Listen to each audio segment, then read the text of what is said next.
بسم الله الرحمن الرحيم. شكرا على الكلمة. أولا, tout d'abord, donc, je vous prie de m'excuser parce que je parlais en français. Je suis plus anglophone qu'arabophone. C'est pas une fierté, mais je vous prie de m'excuser.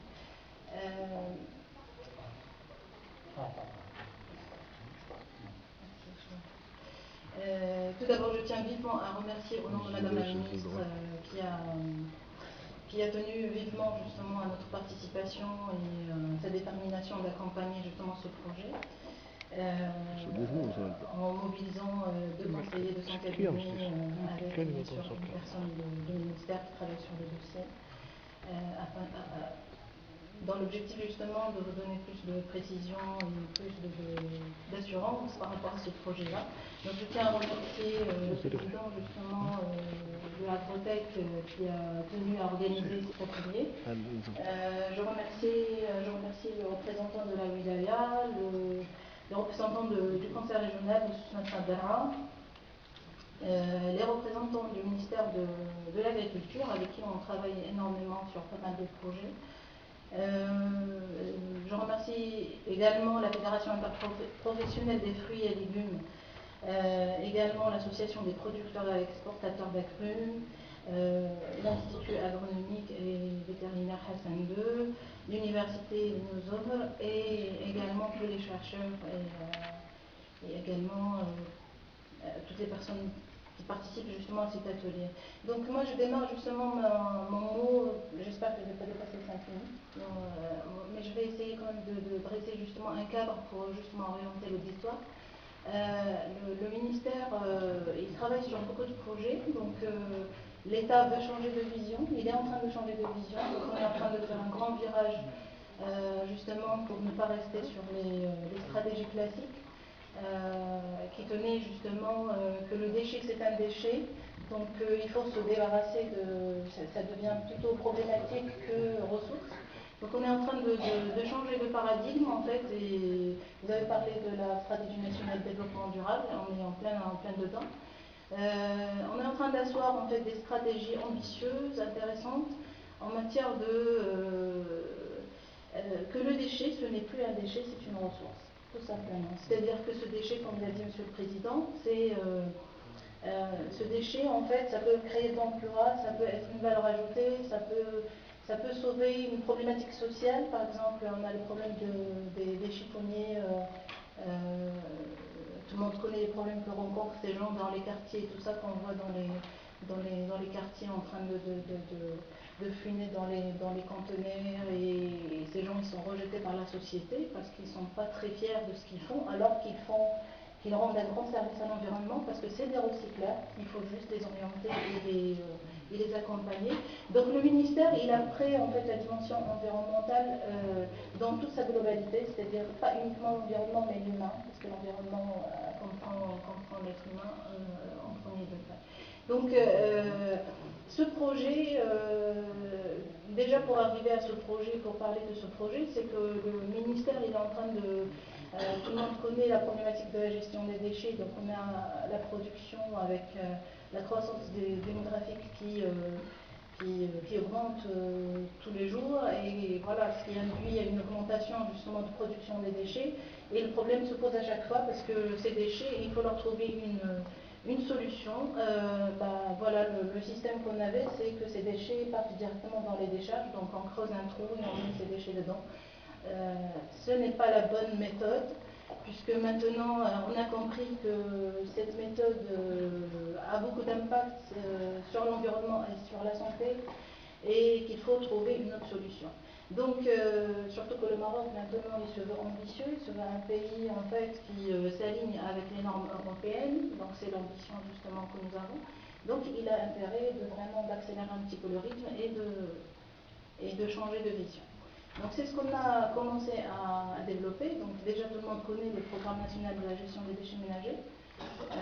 Donc voilà, il y a une stratégie qui est claire avec des objectifs de recyclage, de valorisation, parce que dans le programme national de valorisation des déchets, on a dit que voilà, il faut d'ici 2020 qu'on puisse valoriser 20% de ces déchets.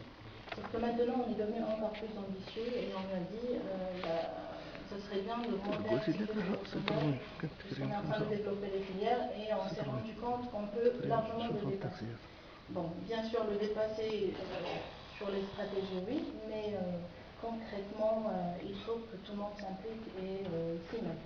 Donc, c'est ça, en fait, justement, je vais en profiter de ce moment justement pour lancer un petit message, c'est que l'État, il est là pour asseoir des stratégies ambitieuses, intéressantes. On a besoin de tout le monde justement pour orienter l'État aussi, mais on a besoin de l'application de tout le monde. Parce que l'État tout seul ne peut pas résoudre toutes les problématiques.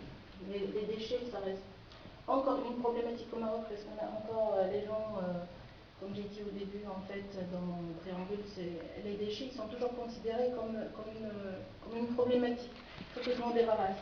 Donc quand j'ai des déchets chez moi, je vais les mettre à côté de mon voisin, il faut juste que ça ne soit pas chez moi. Non, il faut que tout le monde sache que ce déchet, c'est une valeur ajoutée, ça crée de l'emploi, c'est une richesse et qu'on peut maintenant, en fait, dans le développement, en fait, dans la nouvelle stratégie qu'on est en train de mettre en place, c'est que ces déchets, on peut les valoriser. Valoriser, qui dit valoriser, ça veut dire soit les valoriser énergétiquement, donc ça produit de l'énergie, ou soit les valoriser matière, comme ce qui est en train de se faire dans le cadre de ce projet. On a développé pas mal de filières justement dans l'espace, donc on peut se féliciter parce que le Maroc quand même en l'espace d'un an et demi, il a développé plus de 10 filières, ce qui est énorme pour un petit pays comme le Maroc. Parce que la France, par exemple, elle a développé 2 filières en l'espace de 4 ans. Donc c'est ce qui est quand même énorme pour un pays avec ses petits ressources. Mais avec la volonté, on peut faire beaucoup de choses. Donc on a quand même développé plus de 10 filières de valorisation dans les pneus, les huiles des moteurs. Par exemple, les huiles, au lieu de les déverser je parle des huiles des moteurs, par exemple, au lieu qu'on les trouve un peu partout, ou par exemple des bidons un peu abandonnés un peu partout dans la nature, maintenant on peut les valoriser. L'État peut asseoir et regarder en fait la chaîne de valeur justement de A à Z des huiles, comment elles sont fabriquées, on peut avoir la traçabilité, on peut savoir exactement ce qu'on met dans son moteur. C'est pas comme parce qu'on a trouvé qu'il y a des pratiques qui sont pas réglementées et qui sont informelles. Et c'est un danger et pour le citoyen et pour l'environnement. Donc il y a les huiles usagées, il y a les pneus, par exemple, il y a la valorisation énergétique des pneus. Maintenant, on est en train de travailler sur la valorisation matière des pneus. Parce que maintenant, les pneus, on peut, par exemple, fabriquer il y a des pneus rechappés. Avec les pneus, on peut fabriquer, par exemple, des terrains de foot pour des aires de jeu, par exemple, pour les enfants. Comme ça, quand ils tombent, ils se font pas mal. Donc, on peut faire beaucoup de choses avec le déchet. C'est ça ce que je veux dire. On a développé dernièrement, on a signé des conventions justement en ce qui concerne la valorisation du papier carton. Donc au lieu, d'ailleurs je vous encourage à faire ce genre d'initiative. Par exemple, au ministère, on a lancé le tri en amont. Parce qu'on s'est dit parce que dans la stratégie nationale que vous avez soulevée tout à l'heure, c'est qu'il y a un volet qui est l'exemplarité de l'État. C'est que l'État déjà doit être exemplaire avant d'asseoir des stratégies. Il faut d'abord que lui déjà soit un modèle justement pour le citoyen. Donc on a déjà lancé le tri en amont parce que toutes ces filières, et j'y arrive, en fait c'est un point qui est vraiment très important. Développement de ces filières, c'est très intéressant, mais ces filières, ils ne peuvent pas, ce déchet, ou cette problématique de ce déchet ne peut pas être résolue si on ne se met pas tous ensemble et qu'on ne puisse pas démarrer déjà un tri en amont de ce déchet. Parce que le déchet, une fois arrivé à la fin de la chaîne de valeur, quand il arrive à la décharge, il n'est pas en bonne qualité. Qui dit bonne qualité, c'est-à-dire il est sale, il faut le laver, il faut beaucoup de choses. Et même pour ces gens qui travaillent sur le tri, par respect à ces gens, ils ne peuvent pas travailler dans des conditions, c'est pas humain. Donc voilà, on est en train d'encourager, on est en train de développer ces filières, mais on dit vivement que ces filières ne peuvent réussir et la gestion des déchets ne peut être résolue qu'à travers justement l'implication du citoyen et qui est du tri en amont. C'est-à-dire pas uniquement au niveau de la décharge, mais déjà en amont déjà, le citoyen il s'implique, il se met aussi dans le processus et il participe.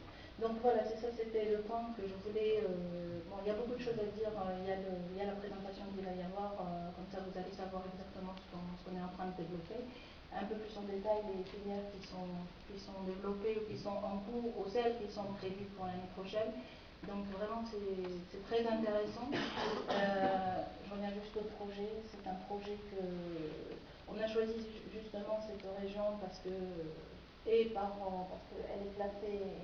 On est quand même à 52% du déchet plastique agricole au niveau national, ce qui est quand même énorme.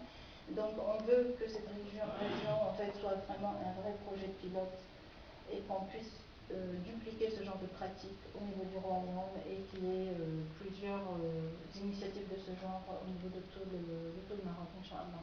Je vous remercie beaucoup.